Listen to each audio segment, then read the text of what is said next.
네, 사법논담 시작하겠습니다. 천하람 변호사 모셨습니다. 어서 오세요. 네, 전남 수천의 천하람입니다. 그리고 천하람 변호사의 파트너 장윤미 변호사를 소개해드려야 되는데 이 폭우 여파로 도로 곳곳이 지금 통제돼 있는데 불행하게도 장윤미 변호사께서 오시다가 강변북로에서 갇혀버리셨어요. 사실 뭐 그런 분들이 뭐 한두 분이시겠습니까? 그러니까 평소보다도 30분 일찍 집에서 나오셨는데도 네. 지금 문제가 발생해서 저희하고 지금 실시간으로 계속 소통을 하고 있는데 끝나기 전에 아마 도착하기가 힘들 것 같다. 지금 상황이. 사실 요즘은 그 민주당 쪽 패널은 안 오셔도 돼요. 아니, 왜 그래? 왜 할 게 그래? 뭐 있습니까? 뭐 그럼 오늘 오니까 그러니까 다 한다 이거죠? 뭐 저는 늘 그렇게 생각하고 있습니다. 알겠습니다. 좀 뭐 기대를 하도록 민주당 하고요. 쪽 악재가 있어야지 뭐 오시는 보람이 있지 뭐. 악재가 전부 다 국민의힘에 있다? 뭐 모르겠습니다. 알겠습니다. 저도. 그러니까 장윤미 변호사 뭐 굳이 발 동동 구르지 마시고요. 그냥 편안하게 그렇죠. 빨리 이제 통제 상황에서 벗어나시기 바라고요. 오늘은 그냥 저하고 천하람 변호사가 오붓하게 너무 좋죠. 따뜻하게 예. 그냥 대담 나누어 보아요. 좋습니다. 네. 사실 저희가 정작 이렇게 대담을 한 적은 없잖아요. 없죠. 거의. 우리 그 인터뷰 한 적이 있다 전화로. 옛날에 그 이준석 대표 맞아. 자명했을 때. 그때 지방 돌 때. 그렇죠. 그때 또 이제 2년이라고 저희하고 이렇게 단독 인터뷰를 해주시고 고맙습니다. 아유. 이제 와서 또 새삼스럽게 그러시죠. 그래도 감사의 표시는 해야지. 알겠습니다. 감사합니다. 앞으로도 종종 부탁드리겠습니다. 열심히 하겠습니다. 그러나 순천은 비 별로 안 왔죠. 네, 안 와가지고요. 요새 이제 그런 얘기 하더라고요. 지방러들이라고 하더라고요. 저도 인터넷에서. 지방러는 또 뭐요? 지방에 사는 분들. 그러니까 뭐랄까 저도 이 순천에 계시는 분들도 이 뭔가 서울에 비가 오니까 전국이 비가 오는 것 같은 기분이다. 그렇죠. 약간 이렇게 뭐 당연히 서울에 이 비난리가 나는 건 큰 문제고. 사실 재난보도도 그러니까 수도권 중심인 거 맞아요. 과거에 부산에 물난리 나고 이런 것도 사실 제대로 이렇게 커버가 안 되고 그런 면에서 좀 지역도 좀 더 잘 챙겨줬으면 좋겠다. 그러니까 아까 뭐 울산에서 또 애청자가 문자 주셨는데 지금 뭐 울산은 또 비가 그러니까 평년보다 한 55%밖에 안 왔다고. 그래요. 그러니까 이게 편차가 너무 심해서 그게 문제예요. 사실 수도권도 엄청 가물다가 이번에 갑자기 너무 이래가지고. 비가 엄청나게 진짜 하늘이 구멍이 뚫렸다는 표현을 많이 쓰잖아요. 딱 그러니까. 그거더라고. 그럼 그거고 아무튼 기어이 그러니까 비대위가 발족을 했습니다. 그러니까 소감부터 듣고 싶습니다. 네, 뭐 저는 당연히 비대위 체제 전환이 정상적이지 않았다고 보기 때문에 좀 안타깝다고 생각합니다. 그러니까 우리가 제가 항상 뭐 우리 사법논단에서도 말씀드리는 건데, 그러니까 뭐라고 해야 될까, 내용적인 정의 아니면 내용적인 정당성이라는 거는 서로 생각이 달라요. 뭐 저도 생각이 다르고 우리 뭐 장 변호사님도 생각이 다르고 다 생각이 다른데, 그래도 우리가 이제 민주주의라는 시스템을 굴릴 때 그러다 보니까 더 중요한 게 이제 절차적인 정당성 부분 아니겠습니까? 근데 이제 저희 당이 어찌 보면 이준석 대표의 그 지도부 체제를 끝내야 된다라는 거에 너무 이게 이제 이렇게 하다 보니까 그런 부분을 놓친 것 같아요. 그러니까 결국 그게 절차적 정의를 잘 지키고 있는 제도 안에서 안정적으로 시스템 운영해 나가자라는 게 뭐 보수 정당의 어찌 보면 본질적인 생각인 건데, 그러니까 그런 면에서 참 우리나라가 아직까지는 과거의 군사 독재 시절에도 보면 뭐 절차적인 정당성이나 정의나 이런 것보다는 항상 결과론적인 뭔가를 추구하잖아요. 그 습성이 아직은 참 우리 사회 전반 내지는 저희 정당에 남아 있는 게 아닌가, 그런 안타까운 생각도 많이 듭니다. 그러니까 아무튼 절차적 정당성 여부와는 별개로 아무튼 비대위가 현실이 됐고, 그렇죠. 위원장으로 주호영 의원이 선택이 됐는데 그 선택은 어떻게 평가를 하세요? 뭐 당내 중진 의원으로 하겠다라고 이제 생각한 이상은 거의 뭐 누가 봐도 주호영 의원이 최고 적임자죠. 주어진 그러니까 한계 상황에서는 최선이었다. 네, 개파색도였고 상대적으로 이제 존재감이 좀 두드러지시는 편이 아니라서 그렇지, 뭐 원내대표도 과거에 했었고 짧지만 비대위원장 권한 대행도 했었어요. 그리고 좀 표현이 그런데 저희 당에서 지금 필요한 게 뭐 어마어마한 성과를 내는 사람이 있으면 좋겠지만 사고 안 칠 사람이 지금 중요한 상황 아니겠습니까? 너무 절절하다. 그러니까 이제 지금 상황에서 이제 사고 한두 개 더 치면은 큰일 나는 거거든요. 그래서 저희 중진 의원들 중에 가장 사고 안 치실 만한 분이다. 그런 면에서 좀 좋은 점수를 받은 거 아닌가 생각합니다. 아까 박지원 비서실장한테 그러면 이제 국민의힘의 어떤 그 힘의 추가 권성동에서 주호영으로 옮겨가느냐 그랬더니 그렇다라고 진단하던데 어떻게 보세요, 천하람 변호사? 저는 뭐 반반이라고 봅니다. 반반이라고. 왜냐하면 임기 초기 때문에 기본적으로 힘의 축은 대통령실 그리고 대통령과 가까운 분들 쪽에 있을 수밖에 없어요. 근데 주호영 의원은 기본적으로 그쪽이랑 각을 세울 스타일은 아니거든요. 아하. 네, 당연히 이제 어느 정도 그 큰 흐름을 따라가면서 그렇다고 또 주호영 의원이 그냥 무작정 따라가기만 하는 분은 아니니까 뭐 게다가 본인이 이제 당 대표와 같은 급의 그 도장을 옥새를 손에 쥐신 거 아니겠습니까? 그러니까 뭐 절반 정도 그렇다고 해서 주호영 의원이 막 자기 마이웨이 간다 이럴 분은 아닙니다. 알겠습니다. 네.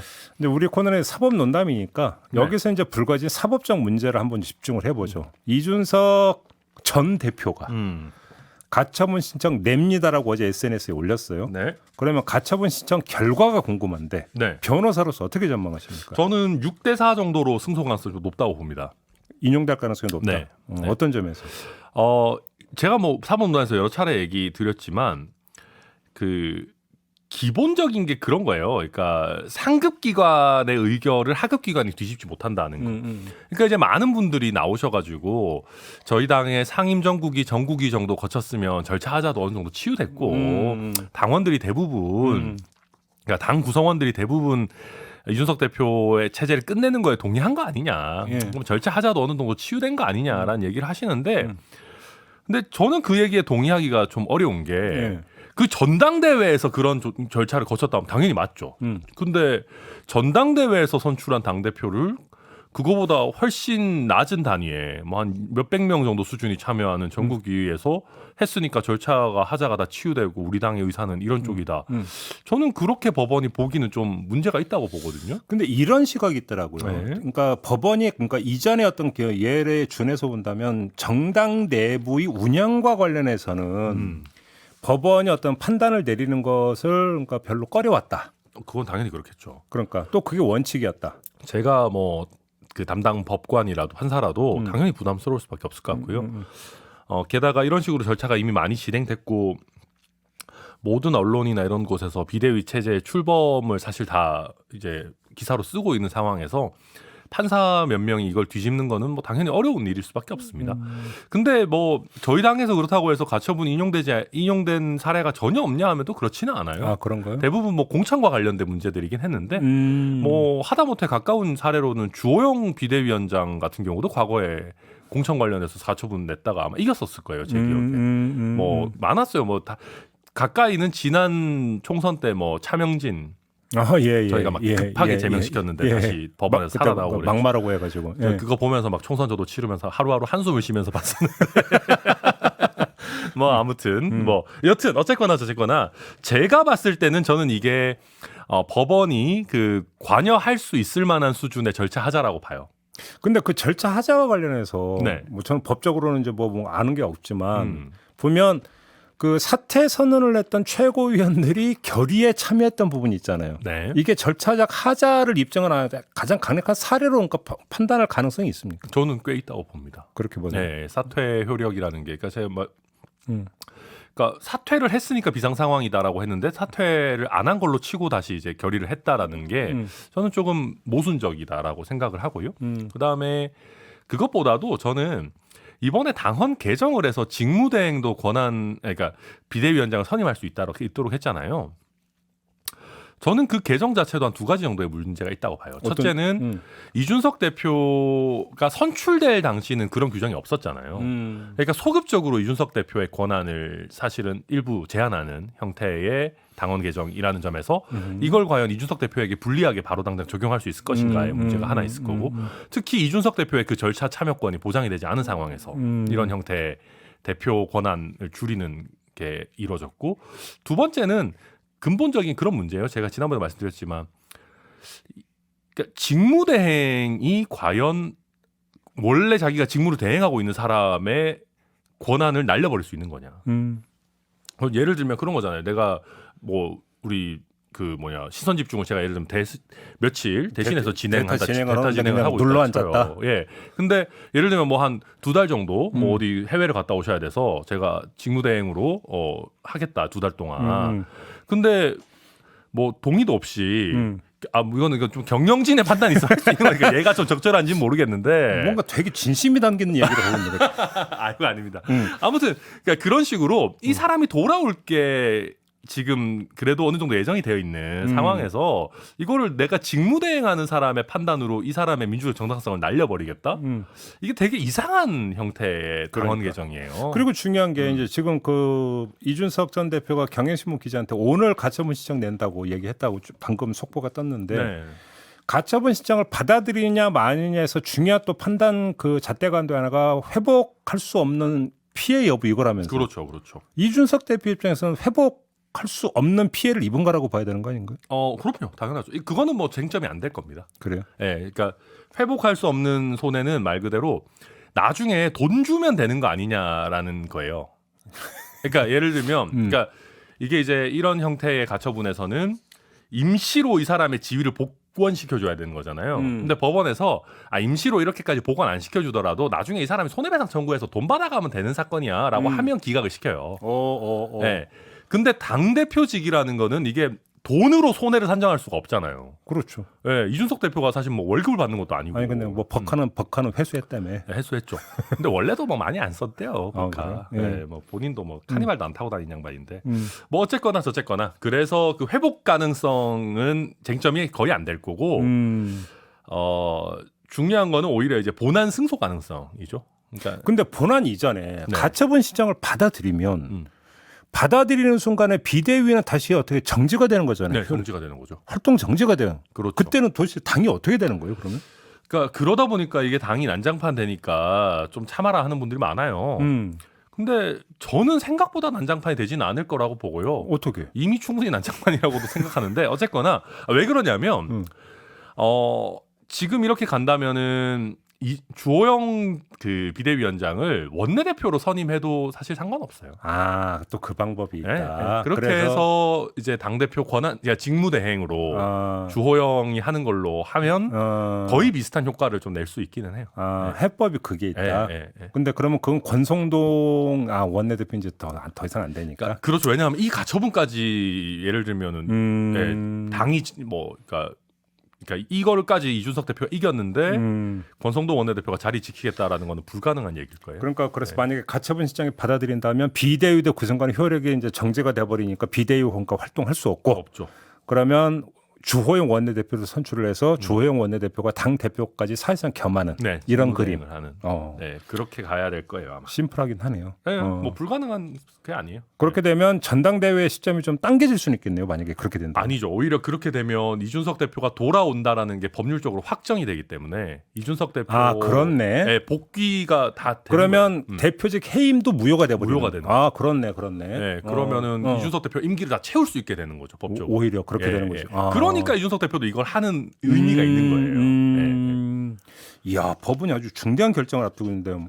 저희 당의 한 1년여의 운명을 사실 결정하는 거죠. 게다가 이렇게 되면 또 더 큰 그 후속 효과는 이준석 대표가 전당대회에 출마도 할 수 있어요. 그렇죠. 사실 그게 되게 큰 효과죠. 근데 가처분 신청은 뭐 판단을 오래 한 걸 며칠이면 되잖아요, 보통. 원래는 그런데 뭐 근데 이거는 신문도 열고 좀 법원 입장에서도 중요한 사건이니까 한 뭐 2, 3주 이상은 그래도 잡고 하지 않을까 싶은데. 2, 3주? 2, 3주까지 걸린다. 알겠습니다. 아무튼 이제 그 사법적 측면에서 이제 상당히 궁금해서 하나 여쭤봤던 거고, 이번에는 민주당 얘기 좀 한번 해보죠. 네. 그 핵심 쟁점이 이제 당헌 80조 개정 문제가 불거지지 않았습니까? 네. 그 어떻게 지켜보고 어떻게 평가하세요? 이거는 일단 장유미 변호사님 오늘 안 오셨으니까 장유미 변호사님의 의견부터 먼저 말씀드리면 제가 물어봤거든요.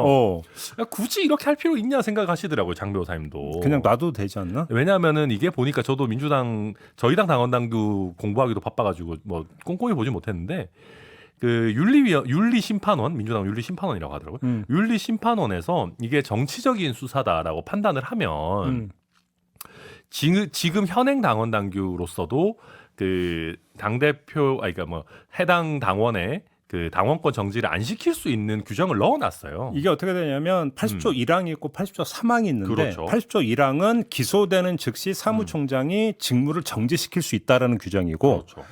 그러니까 80조 3항은 그런데 이것이 정치 탄압의 경우에는 윤리심판원이 그 직무 정지시킨 조치를 또 취소나 정지시킬 수 있다. 그렇죠. 이렇게 돼 있는 거죠. 네, 그러니까 원칙 정지 예외는 뭐 풀어줄 수 있음 이런 식의 구조로 해놨는데 저는 지금 규정이 잘 만들어 놓은 규정이라고 생각하거든요. 사실은.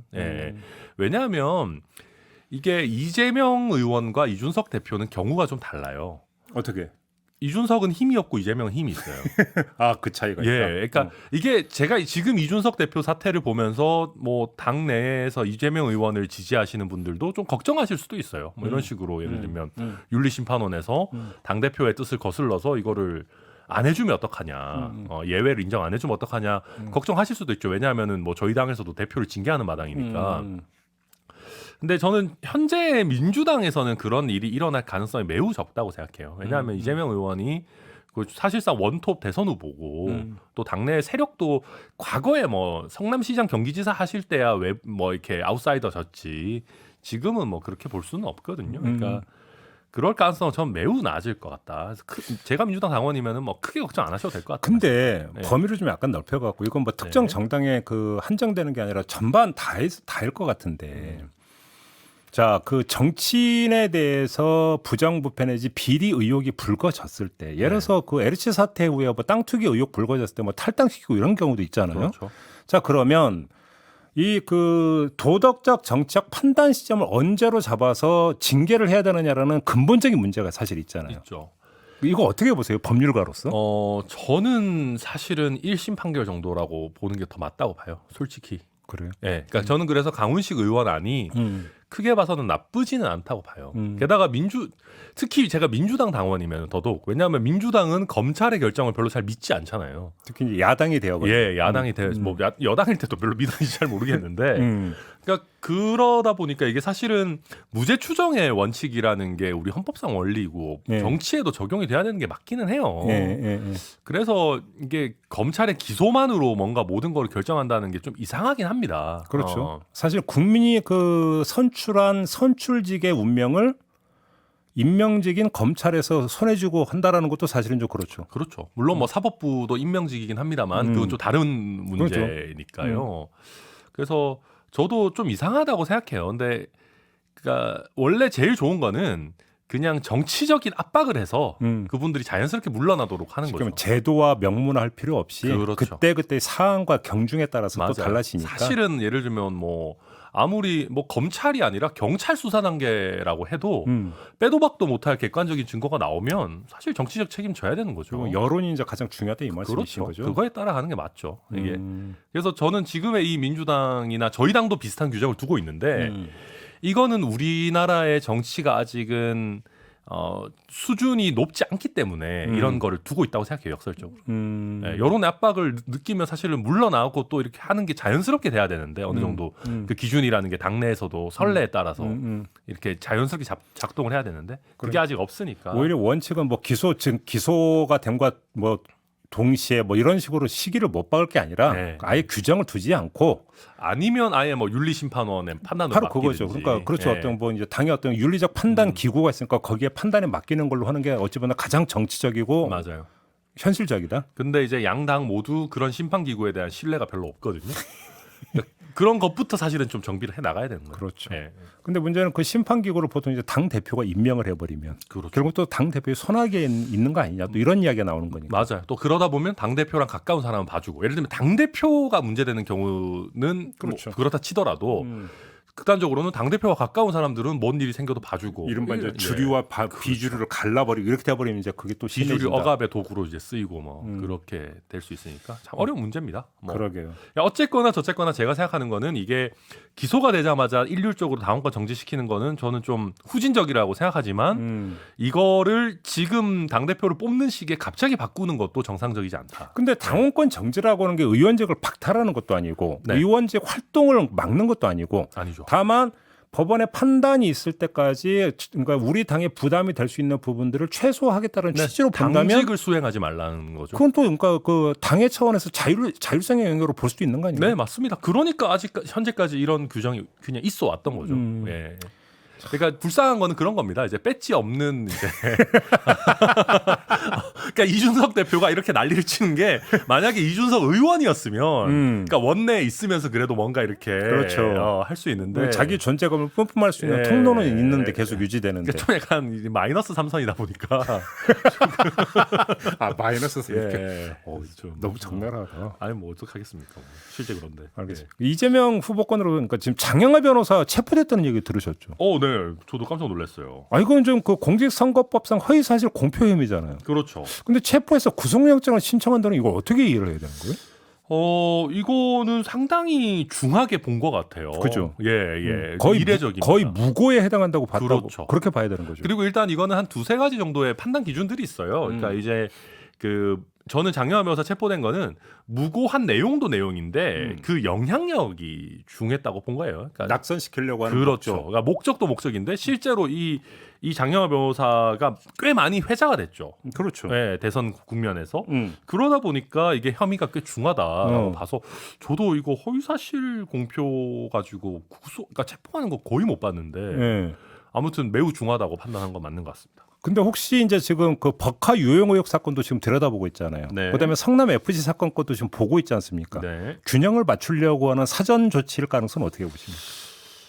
글쎄요, 저는 우리 경찰이 그렇게까지 정무 감각이 좋은지는 잘 모르겠습니다. 과도한 해석입니까? 예, 뭐 잘 모르겠습니다만은 그렇게까지 했을까 싶기는 합니다. 뭐 약간 그런 건 있겠죠. 이제 좀 우리가 공명정대하다, 그러니까. 불편부당하게 한다, 공정한 수사를 강조하기 위한. 뭐 그럴 수는 있겠지만은 뭐 어쨌거나 저쨌거나 이게 또 법원에서 안 받아들여지면 또 그것도 또 우스운 꼴이 되는 거니까. 구속영장 이제 했을 때. 네. 그렇죠. 어쨌거나 이거는 뭔가 중하다고 봤기 때문에 이렇게 한 건 맞는 것 같아요. 네. 그러니까 아무튼 공직선거법상 허위사실 공표 혐의로 구속을 가는 경우는 그렇게 흔한 장면은 아니죠. 저는 거의 못 본 것 같습니다. 재판 같은 경우도 불구속 그러니까 상태에서 재판되는 경우가 대부분 아닌가요?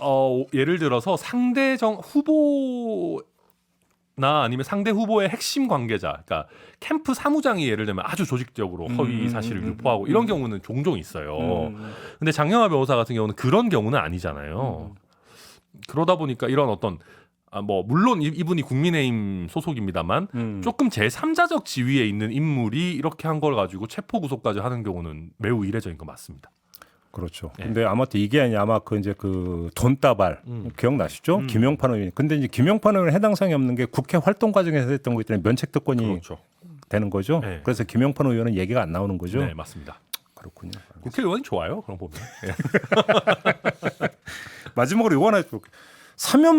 사면에서 지금 MB, 김경수 모두 빠졌다라는 지금 보도가 나오고 있는데 이게 지금 그 공통되게 나오는 보도인 거 보니까 지금 아마 좀 확인이 된 이야기인 것 같은데 이 판단이겠죠. 예, 최소한 그러니까 판단 배경을 어떻게 봐야 될까요? 뭐 지지율 아니겠습니까? 지지율? 예, 그러니까 경제인들에 대한 사면은 지금 뭐 나쁘지 않잖아요. 국민 여론이 또 그러다 보니까 이재명 의원도 찬성하는 쪽으로 이제 그걸 하셨고. 근데 정치인 사면은 기본적으로 국민들이 안 좋아하는 데다가 이명박 전 대통령 같은 경우는 워낙에 또 비호감도도 높고 더 중요하게는 보수 지지층 내에서의 어떤 팬덤도 거의 없어요. 그러니까 이명박 전 대통령을 사면한다고 해서 지지율이 막 오르는 거는 아닙니다. 제가 생각을 해봐도 그러다 보니까 지금 이제 지금 현재 지지율 국면에서 좀 부담스럽다. 그러면 이제 명분이 좋죠. 그냥 우리는 정치인 사면을 최소화하겠다라고 해서 안 하는 형태로 가는 건데 일단 저는 여기서 그래도 좀 더 지적하고 싶은 거는 이명박 전 대통령을 사면 안 한다고 해서 그럼 지지율이 오를 거냐? 저는 그렇게 생각하지 않아요. 그러니까 제가 바로 그 지점인데 어차피 제가 볼 때는 지지율에 별로 영향 안 미칠 것 같은데 이게 만약에 묵은 때라면 벗겨내는 차원에서 그러면 이명박 전 대통령과 김경수 전 지사를 같이 사면해 주면 털고 갈 수 있잖아요. 근데 저도 일단 근데 여기서 또 몇 가지 플러스 보면 마이너스 제로는 될 수 있잖아. 그럴 수 있죠. 근데 김경수 지사를 사면해 준다고 해서 이명박 전 대통령 그러니까 민주당 지지층 입장에서 제가 놓고 봐도 지금 윤 대통령에 대해서 매우 잘못함 여론이 엄청 높잖아요. 60%가 넘어. 예. 그러면 김경수 지사를 사면을 준다고 해서 그 매우 잘못한다고 생각하고 있는 분들이 안 하지. 안 돌아서죠. 그러니까 제가 볼 때는 지지율에 영향을 안 미쳐요. 안 제가 미치죠. 봐도. 예, 안 그냥 미치는데 명분이지, 명분. 다만 그러니까 묵은 숙제를 털어내는 의미는 있지 않느냐 그 얘기인 거예요. 그게. 뭐 저도 그렇게 생각하고 별 하긴 탈 하고요. 없이. 다만 저는 뭐 김경수 지사 부분은 저도 잘 모르겠지만 이명박 전 대통령 관련해서 지금 지지율이 부담되니까 안 한다라는 거는 좀 잘못된 정부적인 판단이라고 생각해요. 왜? 영원히 안 하겠습니다라고 하는 거면 몰라도 이명박 그러니까 여론이라는 게 그렇잖아요. 내가 뭘 하고 안 하고도 중요하지만 어떤 주제가 이제 그 사람들의 입에 회자되느냐 중요한데 네. 이명박 전 대통령 사면이라는 주제는 주제 자체가 별로 좋은 게 아니에요. 그렇죠. 저희 진영이나 뭐 대통령실에. 그렇죠. 그러면 이번에 안 하면 크리스마스 때 하냐, 3.1절에 하냐. 오히려 그 다음으로 미루면 더 부담되죠. 계속 부담된단 말이에요. 그러니까. 그리고 안 한다 그러면 보수 지지층에서도 막 이명박 대통령 꼭 해야 됩니다 이런 사람은 별로 없지만 경선 때부터 윤석열 대통령이 계속 하겠다 그랬는데 왜 약속 안 지키냐라는 논란이 또 나올 수 있는 거예요. 그렇죠. 예. 그래서 저는 제가 정치인 사면 원래 안 좋아하지만 영원히 안 할 게 아니면 차라리 빨리 털고 가야 되는데. 바로 그거지. 예. 어차피 맞을 매라면 빨리 맞는 게 맞아요. 낫다. 예. 지금 뭐 이미 지지율 많이 떨어져 있는데 여기서 뭐 얼마나 더 떨어지겠습니까? 이거 한다고. 예. 이왕 이렇게 된 거 이렇게 된 이왕 거. 이렇게 한 거 바닥 다지고 다시 좀 열심히 한다 이런 건 저는 나쁘지 않다고 생각합니다. 그러면 아무튼 정무적 판단도 뭔가 좀 미스다. 저는 좀 그러니까 예를 들어 그런 것들이 있어요. 8.15 경축사가 되게 중요할 거라고 보거든요. 지금 이런 지지율 낮은 국면에 거의 사실상 제2의 취임사 하듯이 준비해야 된다 이런 얘기를 하는데 이게 이명박 전 대통령 사면하게 되면 모든 관심이 또 그쪽으로 쏠릴 수 있는 뭐 이런저런 우려도 있겠죠. 와, 그런 걸 우려했다. 뭐 8월 17일이 또 100일이잖아요. 취임 100일. 맞아요. 그러니까 그런 메시지들을 고려했을 수는 있는데 예. 저는 뭐 솔직히 잘 모르겠습니다. 미루는 정도라면 크게 뭐 의미가 있을지. 아무튼 그렇게 놓고 본다면 대통령실이 많이 위축돼 있고 눈치를 많이 본다 이렇게 되는 건가요, 이 얘기가? 제가 봐도 그런 것 같아요. 그러니까 그 휴가 들어가시기 전과 후가 많이 좀 다른 것 같아요. 그래요? 예. 국민 여론 신경 안 쓴다고 했잖아. 신경 설마 썼겠죠 그 전에도. 근데 이번에는 이제 다 갔다 오시고 나서 도어 스태핑에서도 국민 관점 뭐 이런 얘기 많이 국민의 하시잖아요. 관점에서 약간 바뀌었더라고요. 그래서. 알겠습니다. 얼마나 이제 그 바뀌는지 이걸 좀 봐야 될 것 같은데 뭐 기다려 봐야죠. 알겠습니다. 오늘은 그러니까 그냥 오붓하게 천하람 변호사와 저만 이렇게 대담을 더 괜찮았던 것 같아요. 어떻게 생각하세요? 그럼 장 변호사님 얼마나 서운해하시겠어요. 무슨 말씀이세요? 저는 너무 허전했어요. 그러니까 장 변호사님 저보다 얘기. 지금 장윤 변호사가 더 좋다 이 얘기죠 지금. 예? 오늘 고생하셨어요. 아닙니다. 네, 천하람 변호사 수고하셨고요. 저도 함께 물러가겠습니다. 고맙습니다. 감사합니다.